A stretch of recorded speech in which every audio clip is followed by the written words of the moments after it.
Jesus was black, Ronald Reagan was the devil, and the government is lying about 9/11. Thank you.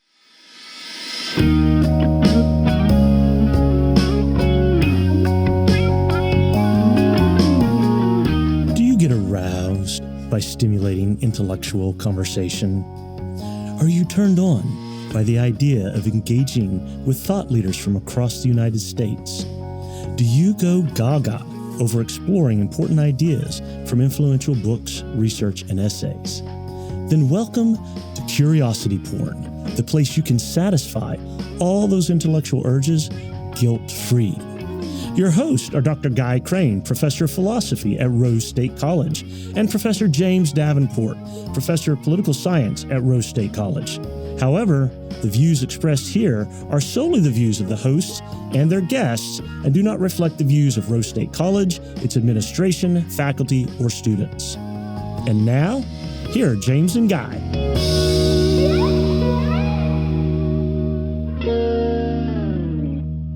Crossover-sode.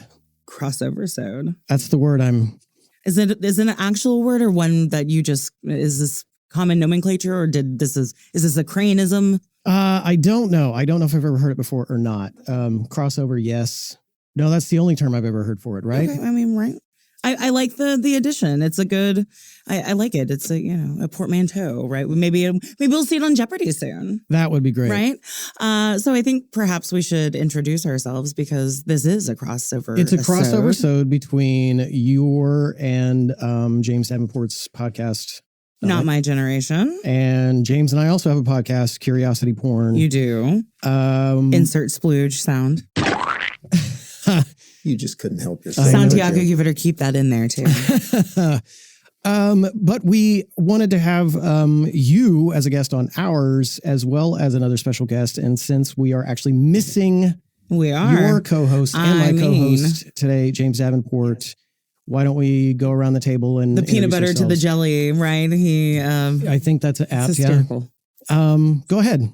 I mean, you guys know me and my awesome voice. I'm Dr. Emily Stacey, program coordinator and professor of political science at Rose State College. You listen, hopefully, to our podcast, Not My Generation, where we discuss all things politics from an intergenerational perspective. Both Davenport and I kind of come from different ends of the spectrum and from different generations, but we find on our podcast through a lot of discussion that we tend to do the horseshoe, right? We have the horseshoe effect where he tends to be on that very far libertarian side of things some of the time. And I tend to be on the far left end of things. We tend to meet at the ends, if you will, more often than not. So if you are not privy to that show, please do look it up on the Spotify thing and we'll add a link to it in the description for this podcast. All right. And for the sake of your listeners, I've never been on y'all's podcast before. I'm Guy Crane. I'm philosophy professor at Rose State College, where the three of us all work together. Indeed. And James and I have a podcast called Curiosity Porn, trying to make a play on the idea of porn as slang. You know, you can have property porn. I've recently learned that there is, not super recently, there's organizational porn, where even James said that he was scared that his wife could get into that. Where you're just looking at like pictures of incredibly neatly organized spreadsheets and or like workspaces where like all the colored pencils are exactly lined up a certain way, or you know. That's the third of our work throuple. Dr. Boger, she would die over that. Yeah, so I can't do that. That's scary. We are hopefully doing the same thing to pique people's curiosities about various subjects. And I wanted to talk to you and another coworker of ours today who is with us in-house, Aaron. Introduce Dr. yourself. Aaron Bachhoffer. Hello, I'm Aaron Bachhoffer. I'm a colleague to all three, two and one in absentia. I am a professor of history at Rose State. I will be in residence starting my 18th year this fall. I teach American history and European history, and my area of expertise is LGBTQ plus history, and I also dabble a little bit in civil rights and gender generally, and certainly cultural studies specifically. And I'm married. I've been, my goodness, my wife is doing the work of the Lord, 30 years now. We have 3 semi-grown children, I have a grandson who was born on April 23rd, and he was named Leo before the Pope. So he will be Leo the 15th. And he's adorable, and I kind of like him, so I think we're going to keep him. And that's pretty much all you need to know about me. I love working with these two characters and James once in a while, and so He's all right. it's fantastic. Yeah, Aaron's a little, Dr. Bachhoffer's a little demure and mindful. He's a pioneer of LGBTQ history and research in the state of Oklahoma. Really a very knowledgeable gentleman. So we're very glad to have you featured on the crossover episode. It was already on you earlier this week. I think I owe you at this point. Well, both of our podcasts tend to ask our guests get to know you questions. James, who's not here, actually had the idea that maybe we should split up that list from a couple from. In fact, we actually have some overlapping questions between the podcasts. So I thought we might just roundtable 3 of those get to know you questions before I really get into what I want to talk to you about today. Is that all right? So you always ask your guests, since it's not my generation, what generation do you fit into? And did I get the menu right? You always ask boomers, X, millennial, or Z. Uh-huh. Yeah. Yeah. What do you consider yourself? Oh, there's not a consideration. I am very firmly a millennial. I'm an elder millennial. If you listen to our podcast, I very often lament the term geriatric millennial, but I was born in 1984, so I do fall deeply into the cusp of, or well within. 1980 is typically where we designate the millennial generation beginning, so 84 is firmly within, but definitely at the older end of the spectrum for a millennial. Okay. Where are you? I am of the generation that will survive the nuclear holocaust. I'm Gen X, baby, and early Gen X. I'm what we would call an elder stateswoman of the generation. I was born in 69, and all of the horrible memes you see about us are true. So be afraid. Be very afraid. What about you, Crane? Well, I have come to learn recently that there is this semi-transitionary tiny window of like 77 to 81 that people actually call Zennials. Ah, okay. That's where I fit into. And the idea there is kind of your relationship to technology in your growing up years, that you have this very completely non-techno childhood, but then by the time you're in high school, you've got a Gateway 300 whatever with a maybe Windows 3.1 on it, and you're ecstatic when you get one of those free hours from AOL discs in the mail and you throw that in there. That absolutely describes a lot of my high school experience. So, I mean, I like to say Zennial more so than X or Millennial. I think if you're, what did you say, the 80? 80, yeah. So I'm either typically where lots of research tends to start it. So that fits. I think the idea of Zennial too is something like me. I'm the youngest of 4 and we're very spread out. I have all these squarely X siblings that kind of raised me. Anyway, the overlap.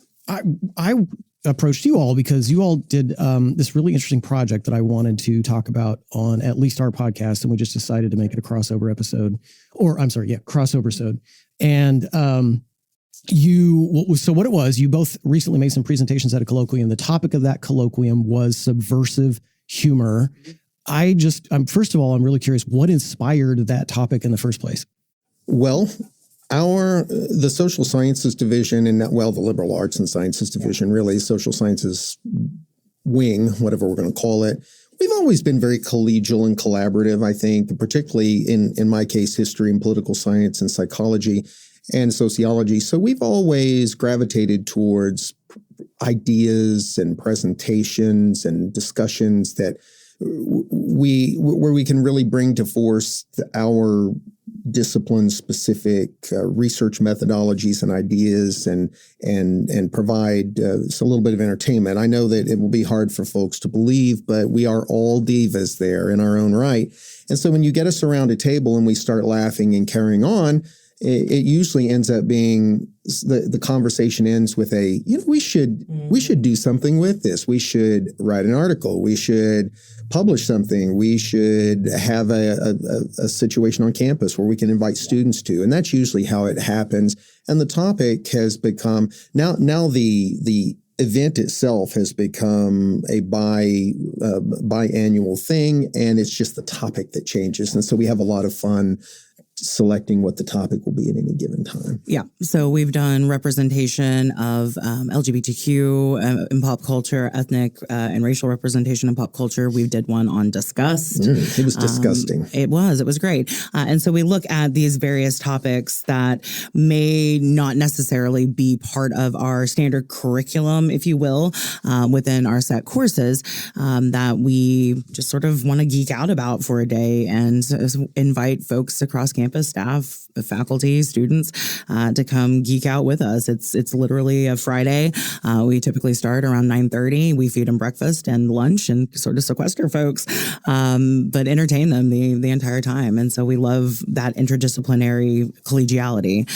As Aaron mentioned, it's always a good time. Kind of a bummer that we don't always get to like make this a semester long investigation. I mean, some of these topics are so interesting. Like this is, narrowly subversive humor, but I think it's an interesting topic in its own right to think about the way humor manifests in political spaces, especially like differences between political leanings. This is something I already have a guest in mind for our show. I just can't nail her down. But like the idea that like if you really do notice trends among parties, like even humor styles will be different. You can see like a lot of not just satire, but meta satire on the left, but like on the right, what you get is much more like just direct insult kind of comedy, that kind of thing. Now, I do think what you all are doing is really interesting just because of, let me just back up for the sake of anyone who is like, what is subversive humor? Can you give us a pitch? I define it, and Aaron may have a little bit. I think a lot of, I don't know, everybody's probably going to have a different kind of tinge to it. But I find the subversive humor, define it as using what's taboo or vulgar in a humorous way to make a point. So I sort of see it as a reclamation of certain words or cultural stereotypes or taboos or norms, etc., that have been skewed in one way within society or within politics, but whomever the target of that is reclaiming that word, that whatever it may be. So humor is just something funny, getting hit in the head with a hammer and it wasn't you. So that's funny.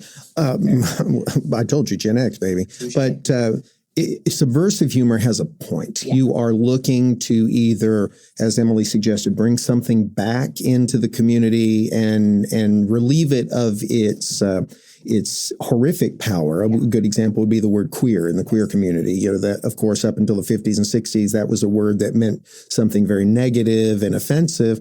But the queer community has now reclaimed that word and used it as our own now for many years. And so that's an example of taking something that has traditionally been used one way, flipping it and using it for a completely different meaning and different use. Excuse me. But I think at heart, as Emily suggested, there's a point there. You're trying to get people not only to laugh, but to think. And the humor as a cudgel is perfect for that. If you can make fun of yourself and if the gay person in the room can make a joke about themselves, then we can talk about queer issues in ways maybe that straight people wouldn't feel comfortable doing otherwise.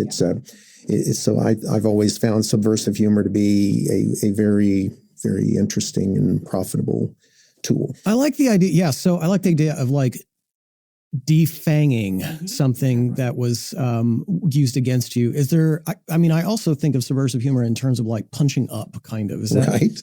Does that sound right? Oh, definitely. In the queer community in particular, punching up to the people that have traditionally stomped on you and calling into question. We'll talk about some of this a little bit later, but some of these movies and different art pieces, you have queer artists, directors, actors who are literally making fun of straight people, not so much straight people, but the institutions that straight people have used for so long, the heteronormative structures to bandy about their superiority. And they're calling into question those particular items and saying, well, really, when you look at a lot of gay marriages or a lot of queer relationships, they last longer than straight relationships, or they're the real families in the room. So that's very much part of it. I think in queer subversive humor, you're definitely punching up and asking the dominant culture, Are you sure? Yeah. Really? Okay. Sure. Yeah. So let's get into that. So you've introduced. You both chose topics related to historically marginalized groups. Aaron's, you were covering sexual orientation. Emily, you were talking about race. I definitely want to get into some of the details. You've already introduced some. What's just the elevator pitch version of each of your presentations, if you will? Again, I looked at this, and so my title is pretty basic: Blackness as Subversive Humor. It looks at the ways in which we have pop culture really has used racial caricatures and stereotypes and taboos to insulate, I think, white superiority in ways, but they have done so in a very pernicious way by using cartoons. And so animation has been a very clever way, especially back if you think some of the Looney Tunes things or Warner Brothers clips that I gave you date back to the late 1930s, 1940s. So these are ways to sort of, again, insulate the dominant culture, white superiority, to, again, portray different ethnic groups as dumb or poor or not worth the investment. And so it allows this sort of American dream idea to continue. And many of those, funny aside, as you were showing some of those during the presentation, I remember seeing those in the 1970s. Those were still run constantly. I remember seeing them channels. In the 1990s. Ouch. Yeah. Ouch. That's the scary part. Yeah. Well, my presentation, very similar vein, is entitled, "That Is So Gay." And essentially, The click was in there? Yes. Well, It was. I had to add that for effect. Essentially, I looked at how being queer was treated in mainstream movies primarily, but also music to a lesser extent, and sitcoms later when television became more paramount in popular culture.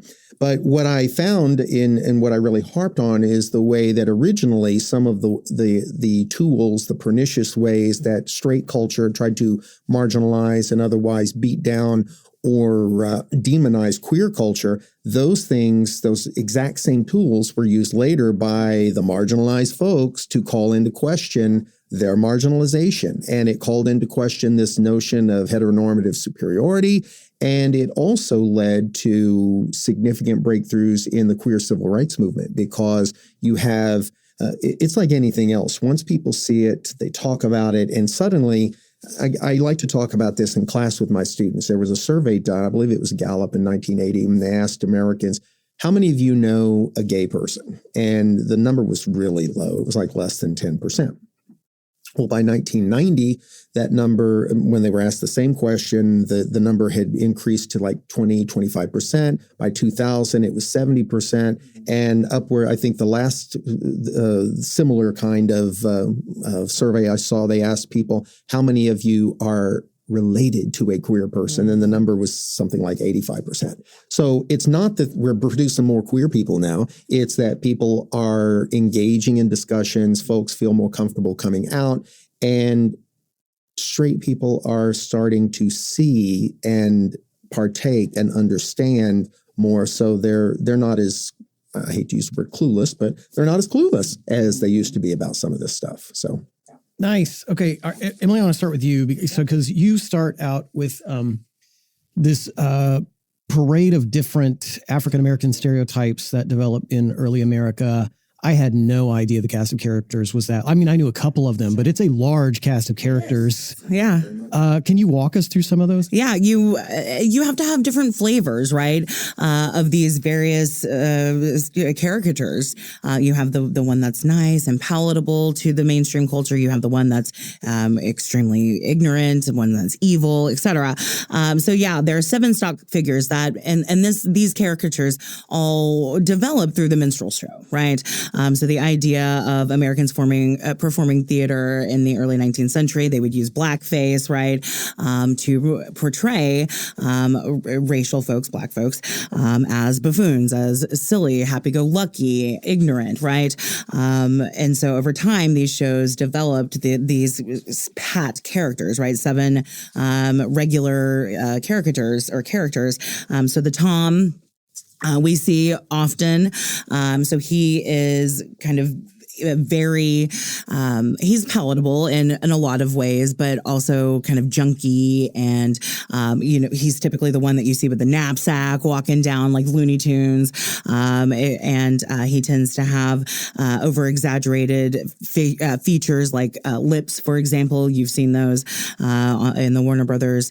The coon, again, very obviously not a great word to use, but again this idea of a very evil kind of this character is he doesn't have good intentions, and is specifically invested and interested in white women, and so he became sort of this very evil sort of figure. The mulatto, one that I obviously relate to quite a bit because I am mixed race. So mulatto typically was a woman, and so this is going to be a light-skinned woman, almost white passing in some instances. She's very beautiful. She has great features. Usually is very well dressed. And the mulatto is juxtaposed against the mammy, right? The mammy feature, which very much is present in 1940s, 50s, 60s, 70s, 90s. Tom and Jerry, for example. Right, the Mamie character. Every time you don't ever see her face, but you see her head's wrapped up, right? And you see she's a thick woman, a thick black woman, and she's always sassy. Yeah, and sassy, right, with Tom. And so that's the Mamie figure. She's warm, she's uneducated, she's always aggressive, right? She's an angry black woman. But you also see that in Aunt Jemima character, the Aunt Jemima character as well. And so the Pickaninny is another one of my favorites, obviously, as a child with different hair.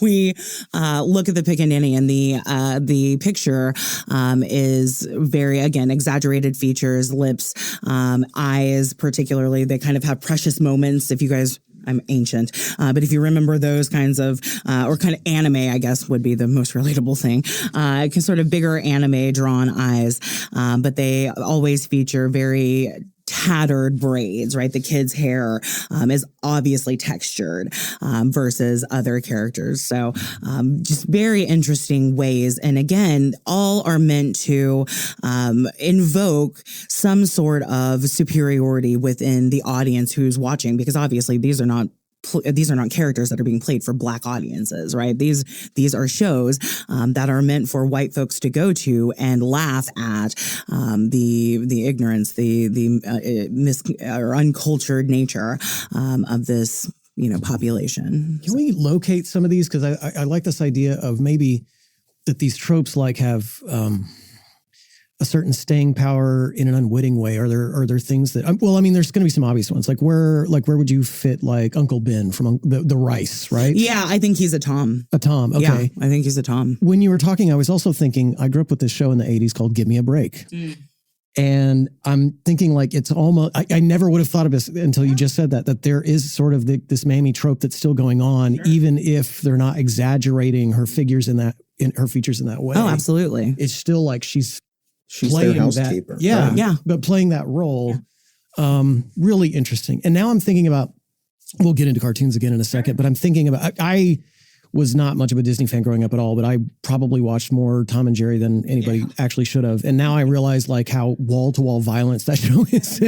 And I loved it. But I'm thinking about how they had this wolf character that was always on there. And now I'm wondering, like, is that just a hang on of one of these tropes? Yeah. So the wolf was often used as a portrayal of Jewish folks.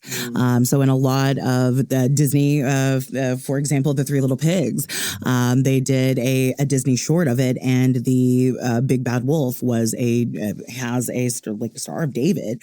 It's very obvious that it is supposed to be a Jewish caricature. And so, and so again, while my presentation did focus largely on African Americans, these tropes are so easy to use with Jewish folks, with Asians, with Native Americans. You saw it predominant as well. And so really, anytime you can exaggerate features, anytime you can distort a voice or use, mammy voice, whatever, right? Bad language, bad grammar, etc. I think it lends itself quite nicely, obviously, to cartoons, but even in kind of real life, unfortunately, we have seen, even the George Lopez show more recently. I mean, it just is sort of the caricature of the hardworking, Hispanic guy who can't get ahead. And I don't know. There's still something. Honeymooners of the modern era.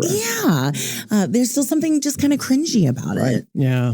Aaron, you start in a similar way. You focus on movies specifically to talk about how tropes were used to marginalize queer persons. Can you tell us about that? I actually want you to start. I saw this in your slide and I love this term because there's got to be something going on here. Sudden queer death syndrome. Well, there is an entire genre of research that is related to this concept of killing your gaze. And whenever you are in a sitcom situation or a movie, let me back up just a moment. The motion picture industry was given a choice in the 1930s. Either you clean your act up or we will clean it up for you, the government said. So they came up with this production code.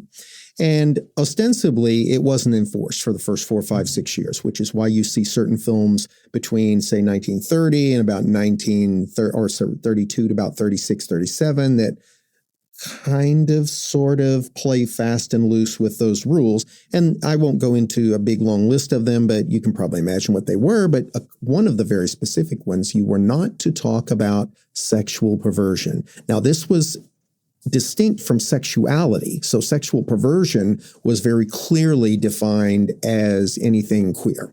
Don't hint that people are queer, don't hint that they have a sexual relationship, and so forth. Well, in light of that, it became, you could skate the rules a little bit, particularly if you wanted to do some stories that were kind of salacious. A good example would be Alfred Hitchcock in 1948 with Rope. There is no way he could have made Rope in 1948 with the code unless something bad happens to the queer characters. So as long as something bad happens to them, what we would consider bad, but what they considered proper. They die. They're killed. They don't get they don't get the boy at the end. I don't know, fill in the blank, whatever it happens to be. As long as you are subverting their success, you are allowed to talk about them. You can use them as characters in your films and things. Now, obviously, they're going to be very circumscribed. They're going to be very distinct, and we'll talk a little bit about that. But ultimately, that's what sudden queer death syndrome is. It was very common in the 80s and 90s during the AIDS crisis, because what would happen is you would have a character. This is a good example. You have a character on a show and you want to get rid of them. Well, suddenly there's a soliloquy with a couple of people and they say things like, well, David was always a little different, and David went to West Hollywood and David's dead now. And of course, the implication was David was queer. David went to West Hollywood. He was promiscuous. He got AIDS and he died. We all knew that trope. I didn't have to explain it to you, but we all knew that something negative happened to him because of his sexuality. So that's very common. And there was a study recently throughout the 1980s, something like 250 lesbian characters in movies, television shows had been killed or had something horrible had happened to them in the shows in which they were featured. So this is very much a cultural phenomenon. But in some ways, early on, it allowed you at least to see queer representation on the silver screen, because otherwise there are no love stories. There's no Call Me By Your Name up there or Brokeback Mountain in the 1930s. Now, what you did see, I think, though, was a little bit more pernicious, maybe in the long run. One of the films that I talk about in my presentation is Top Hat. Top Hat is an incredible movie. If only in the United States could you make a movie about two white folks dancing for an hour and 15 minutes and people go gaga over it. It was fantastic. Great movie, great acting, great singing, of course. But when you really dig in deeper to it, you see some very, very queer elements. For instance, Fred Astaire has more makeup on most of the time than Ginger Rogers. Number two, the relationships between Fred Astaire and his man Friday and Ginger Rogers and her maid, they're flip-flopped. Ginger is the, for lack of a better descriptor, more butch, and her maid, they have a more rough and tumble kind of relationship, whereas the more delicate and refined Jerry, Fred Astaire's character, has a more nurturing, loving kind of relationship with his maid, or his butler, excuse me. And so it's little things like that, but what ends up happening is that queer people can see that at the time and project onto that. That is something I could see happening. I will rewrite the script in my mind. Instead of Dale and, I forgot his character, Jerry, getting together in the end, they will run off with their respective assistants, right? And they will live happily ever after. So you start to see things like that. But by the time the code becomes a little bit more entrenched after the Depression really has started to wane on a bit, very much so, it had to go underground, and you started to see tropes coming out like the pedophile, the gay man who's always on the lookout for children. In movies, for instance, there was this is a very instructive difference. In 1932, there was a movie, one of Clara Bow's last movies, and one of the few talkies I think she was ever in. It was called Call Her Savage. There is a scene in this movie, I showed it during the presentation, of two men in drag in a gay bar, and they're singing some song about sailors and pajamas. I can't even remember exactly what it is, but the gist of it is they want to be caught on a ship with a bunch of horny gay men is essentially the gist of it. And they're very effeminate and they're very affected, and people are laughing and clapping. That will disappear entirely by 1934, 35. You won't see that in cinema. But what you will see is gay becoming dangerous. It will become more underground, or it will be something that is seen to subvert gender a bit. The film Morocco with Marlene Dietrich, there's a scene there where she's wearing a tuxedo. It's got her hair slicked back and a top hat, and she comes down and she says, "May I?" At the table, Gary Cooper and some other people are sitting there. And of course, everyone thinks she's going to make out with Gary Cooper. And instead, she reaches down and kisses this woman on the mouth. And not a, "Hello, my name is Marlena. It's nice to meet you." It was "I'm grabbing you the bottom of your face and holding you for a moment." It was very much a sensual, sexual kind of kiss.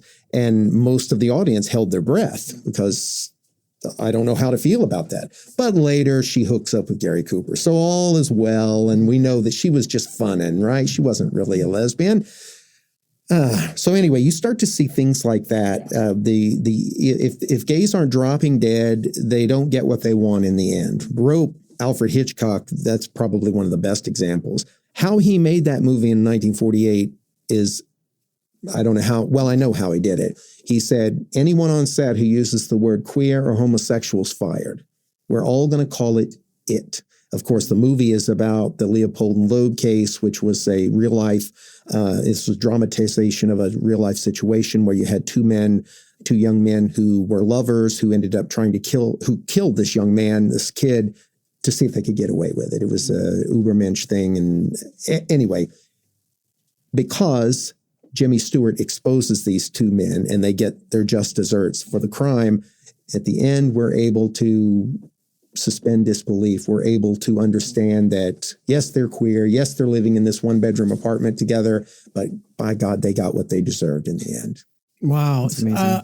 So each of what you just said makes me think about what we started with, the idea of like humor is just what's funny, but there's something very strategic going on with these uses of humor. And I'm thinking especially of like on the side where you all are in the narrative so far, the way that humor is actually being used as a cudgel down right now, punching down.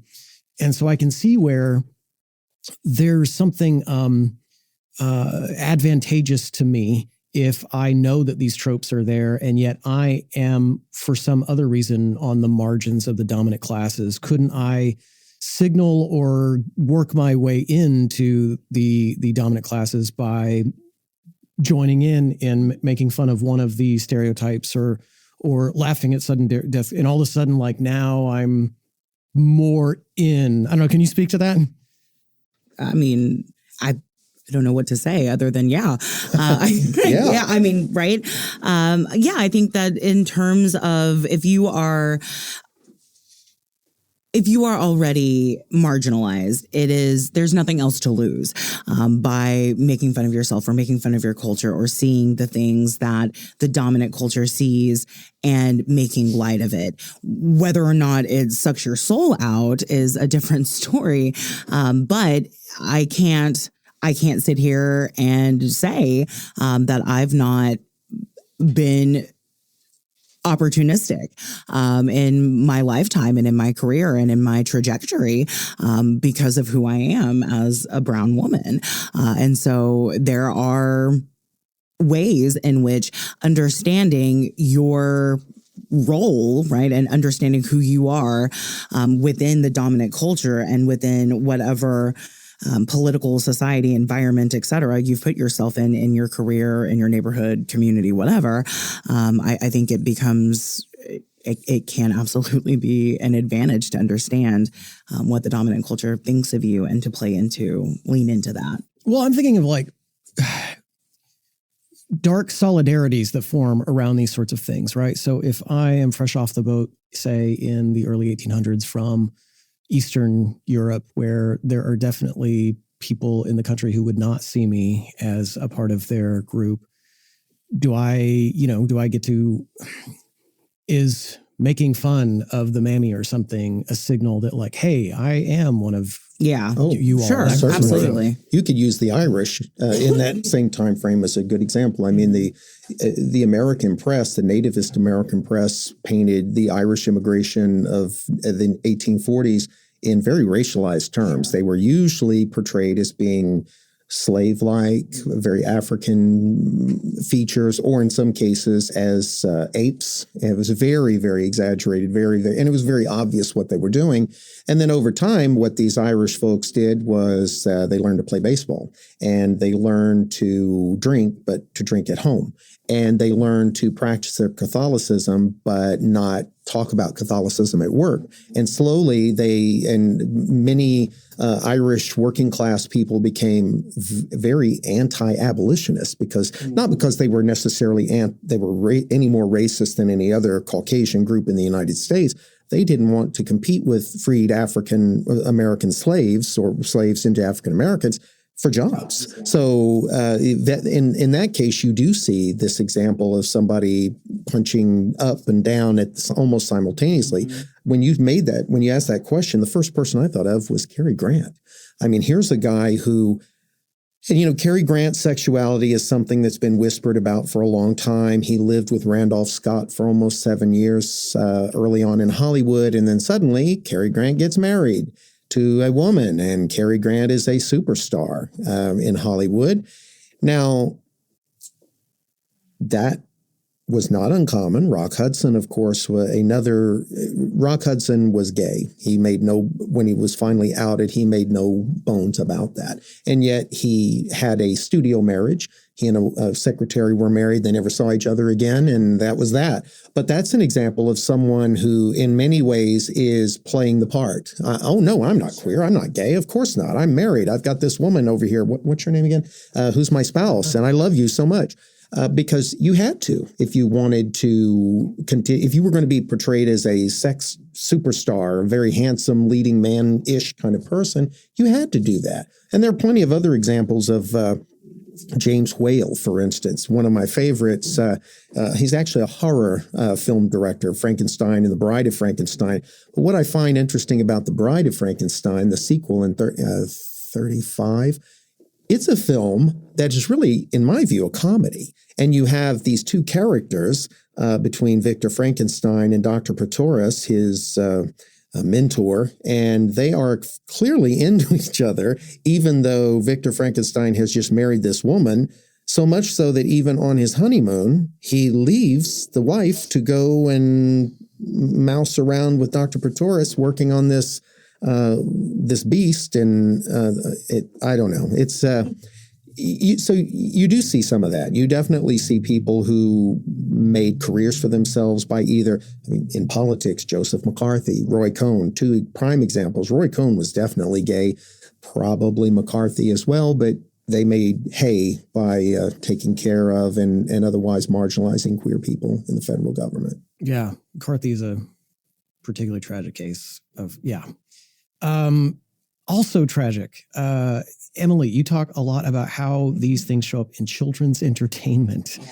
And you would think that like, even then there might have been taboos about this, but no. And these are not even subtle. These are saying the quiet parts out loud can you talk about some examples from some of these cartoons? Yeah, I'm sorry I ruined your breakfast the other day watching these clips. So, some of the ones that really stick out are, I think, the ones that we probably all three here spanning different kind of wings of generations have seen. The All This Rabbit Stew is one where Bugs Bunny, right, and the sort of slave-looking boy, right, the whole idea of the sort of the coon boy, almost kind of half coon, half pickaninny little cartoon character is dragging his rifle along, and he's singing his little slave song, and his lips are almost overshadowing his chin, and that's, I mean, obviously an artistic choice.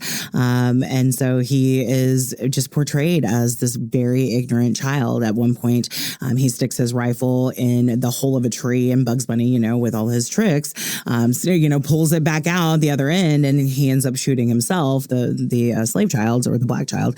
And it just, this cartoon character, Bugs Bunny, is able to outsmart a human child.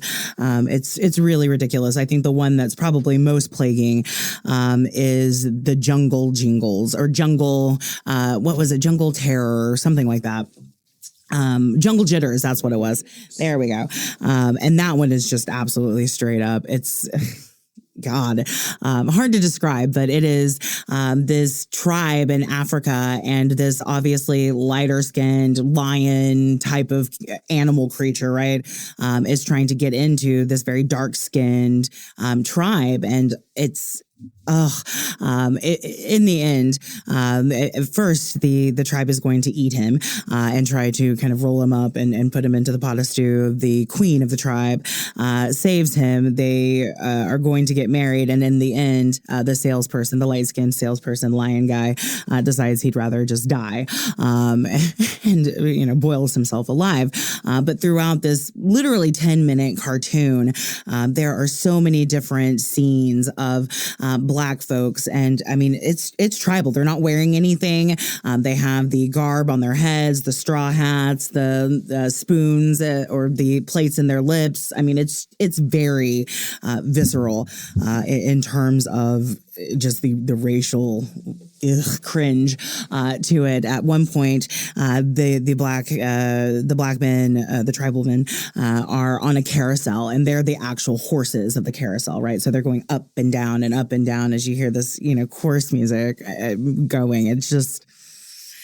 It's a lot. It's a lot to handle. And again, like we mentioned earlier, Aaron saw it in the 70s. I saw it in the 90s. I saw it in the 80s. Yeah. I mean, right. And so, granted, I was raised by my grandparents. And so we had, VHSs probably still around from the 80s, 70s, et cetera.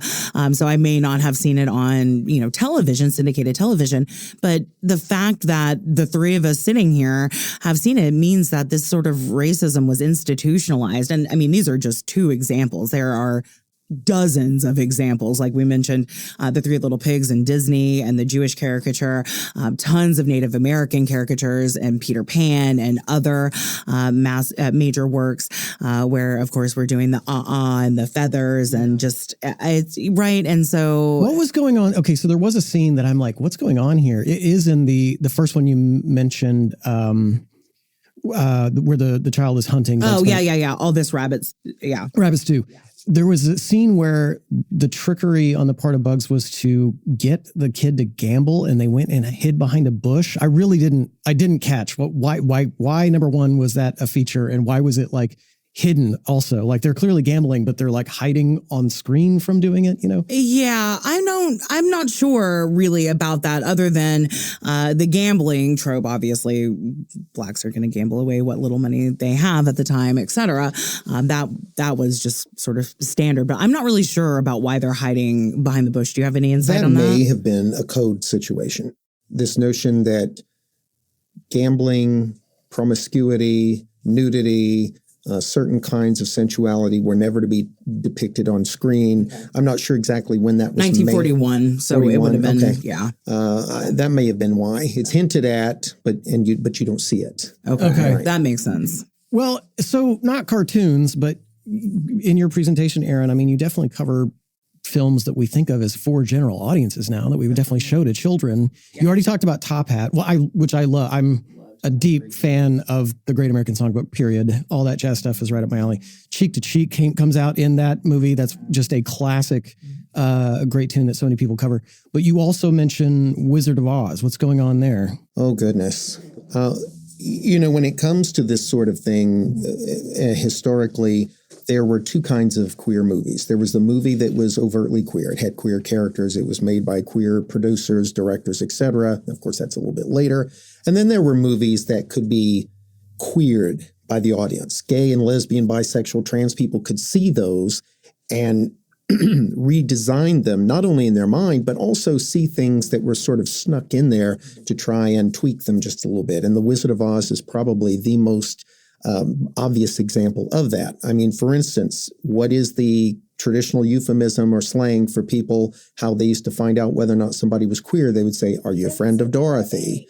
And so that was anyone in the know would know instantly. The characters in the movie, I mean, when you look at them, they are caricatures of longing queer people. Dorothy, she's this young woman struggling with something. She's in Kansas. It's dark. It's drab.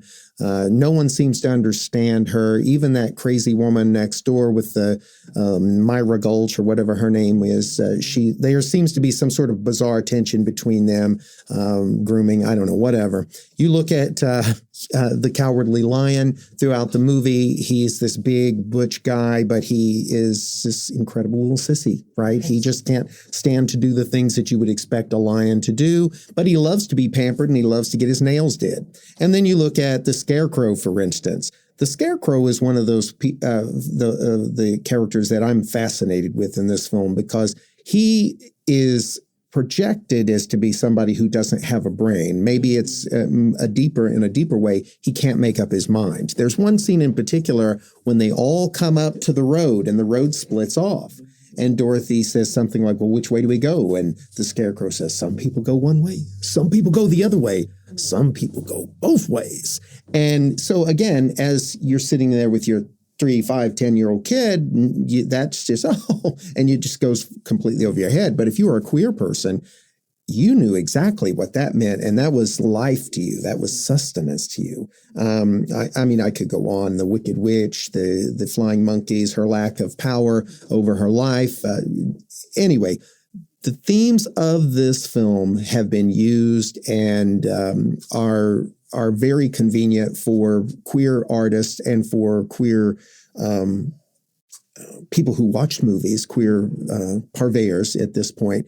But they're safe enough that it could slide through the censors and through the code and no one thought anything about it. And you can still watch it if you wish as a children's movie. Absolutely. Yeah, maybe a little inappropriate here and there, but a children's movie. But it also is queer iconography at its finest. I mean, okay, that's I think a great transition because now the meat of what you all talk about is really the subversive humor pushback from the actual punching up part. So let's talk about that. Emily, you largely focus on this television series, which was new to me, Boondocks. How is this new to you, Craig? Well, I don't know how I missed this. Can you just describe this show for us? I don't either.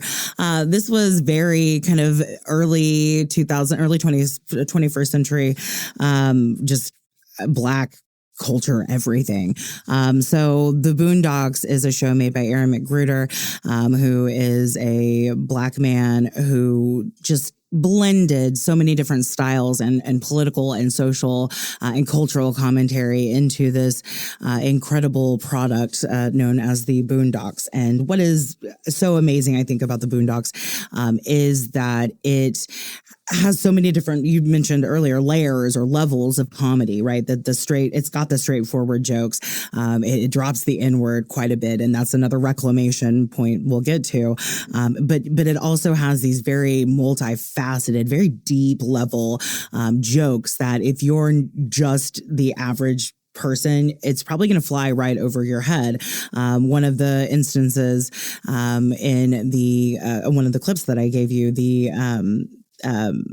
Washington Carver joke about peanut butter, right? The mom is sitting there reading to Uncle Ruckus. Uncle Ruckus is a character on the Boondocks who hates his blackness. His mama has told him he's got an vitiligo, the disease that turns your skin over time white from a melanated tone.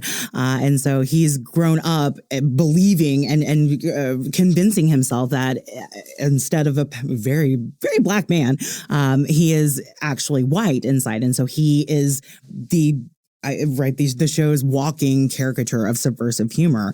And so she's reading to him about George Washington Carver. And he asks as a little boy, who's George Washington Carver? And his mom answers, well, he's the black man who's killed more people than anybody else on the planet.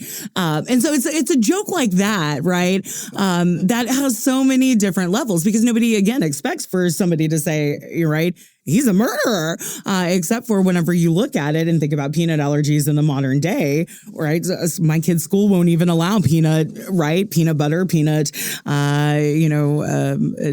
items, food. I can't speak on campus because of it. And so I love that about the Boondocks. It's just a really awesome show that blends together the animation style. Regina King does the voices of the two main characters who are both children, which I think is probably the most shocking thing to a lot of folks. Maybe what was your reaction? I'm honestly interested in what your reaction was to watching two boys who are, I think, 10 and 12 on the show repeatedly call each other nigga. How was that for you, Crane? I laughed so much at a bunch of those, and especially because I love exactly that style of humor you're talking about, where if you heard it a third time, you would realize there was two more layers to that joke than you just picked up on the first time. My favorite is absolutely the very first clip that you show. Is Huey the character's name? Yeah.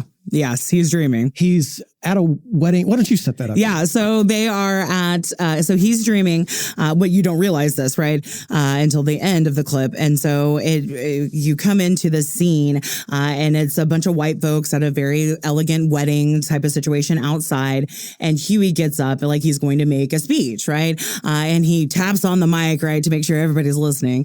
And he notes three things. Jesus was black. Ronald Reagan was the devil, and the government is lying about 9/11.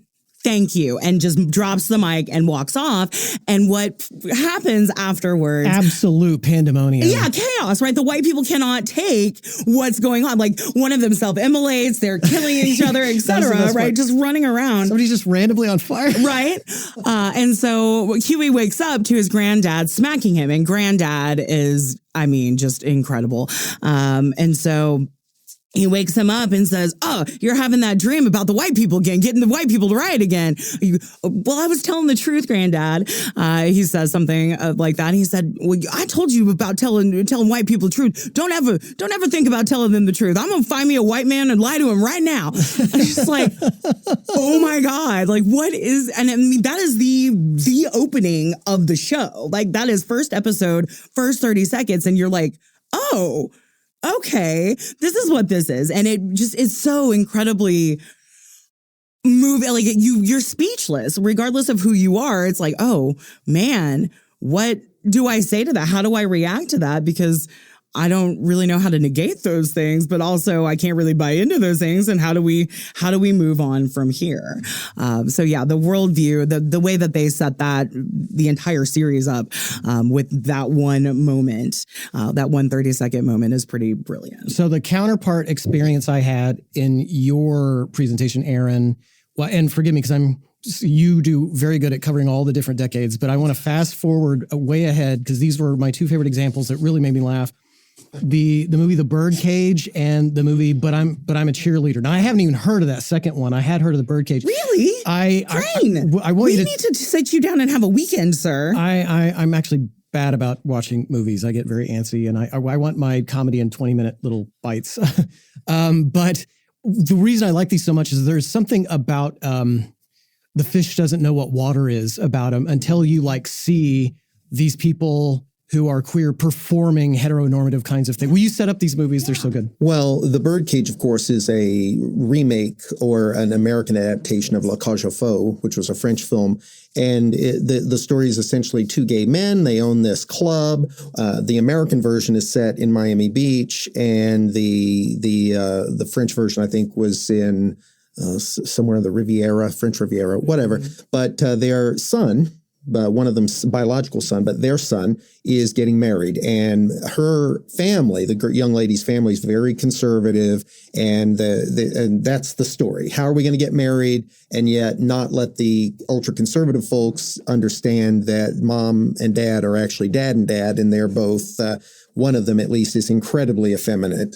So that's kind of the story there. But what was unique about The Birdcage was, first of all, it's incredibly funny and well written. Robin Williams, God rest his soul, was a genius, and he was originally supposed to play the part of the Nathan Lane's part. His name escapes me. And Steve Martin was supposed to play Armand's part, but Steve Martin dropped out because he said, I can't. You need somebody else to do that role. And so Williams took that role. And anyway, the movie is you have openly queer people. They are aping straight culture. I mean, and at the end of the story, what you're asked is, who's the real family here? Exactly. You know, is it this conservative, the conservative guy who runs with the guy who was found on top of a dead black, or a guy who dies in the arms of a black trans prostitute? Is this the family values that you're talking about? Or is it the couple that's been together for 25, 30 years, their son's getting married?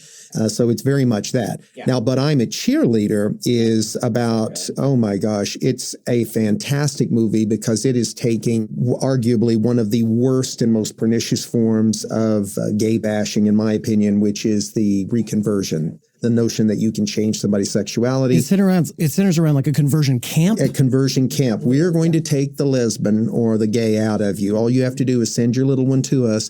And of course, there's queer elements everywhere. RuPaul Charles is in the movie. But ultimately, at the end, while the conservative parents are here championing the fact that their kids are no longer gay, the two main protagonists, who happen to be women in this case, Natasha Lyonne, and Clea Duvall, yes, get together and run off together. So I really recommend this for your weekend viewing. It leads to the question, of course, which is this something you should even be trying to do? If it's not successful, they can act straight, whatever that means. So it's very much an aping of straight life and straight expectations about queer people. Yeah. Wow.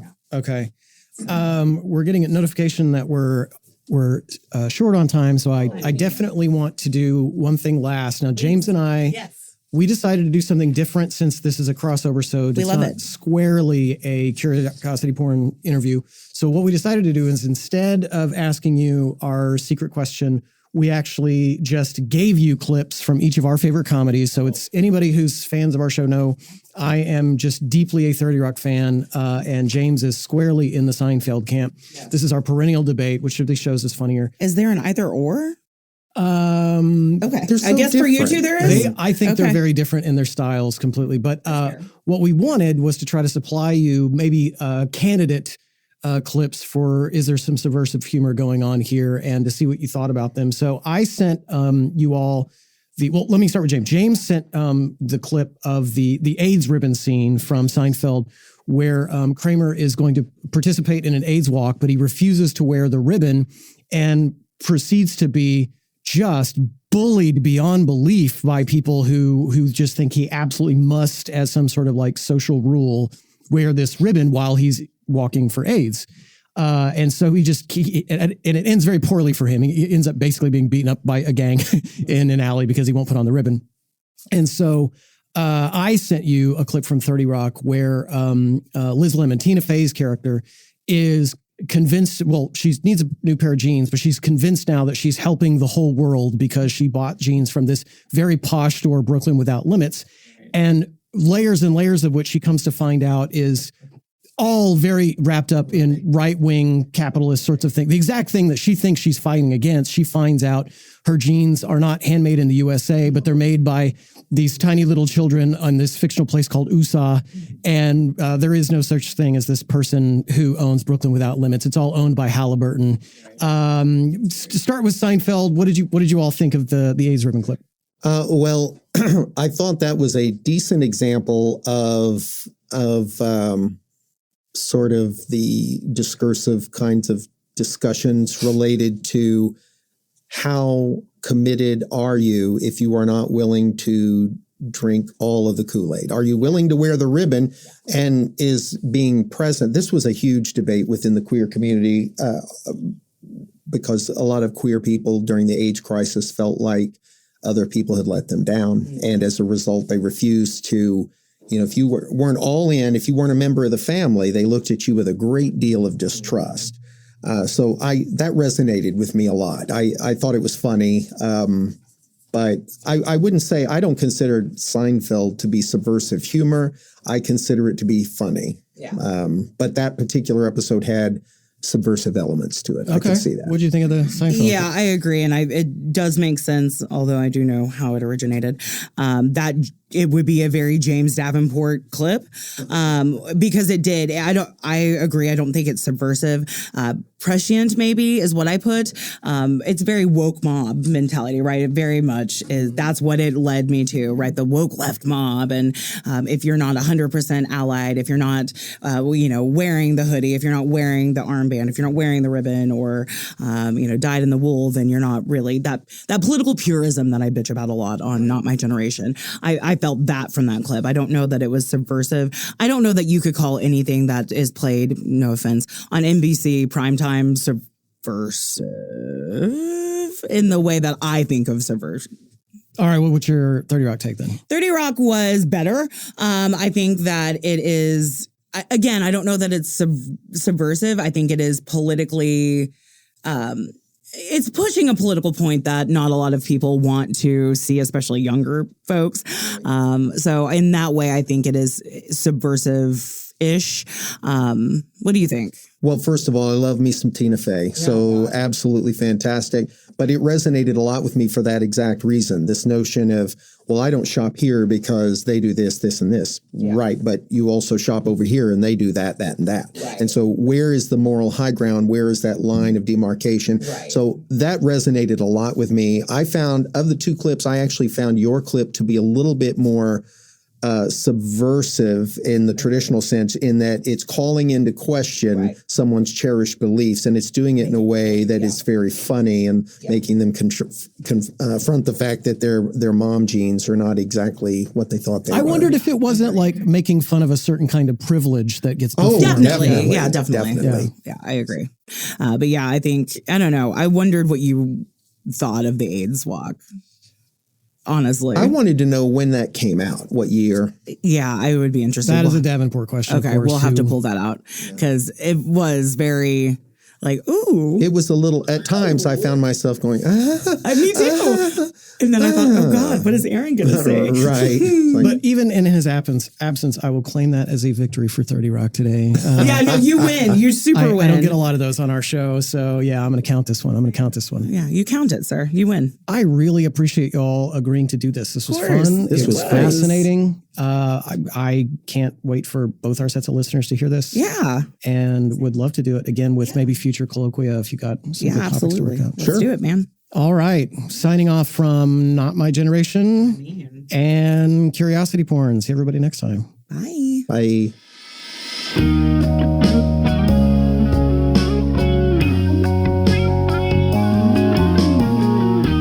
Thanks for listening to Curiosity Porn with the two best intellectual pole dancers in the United States, Dr. Guy Crane and Professor James Davenport.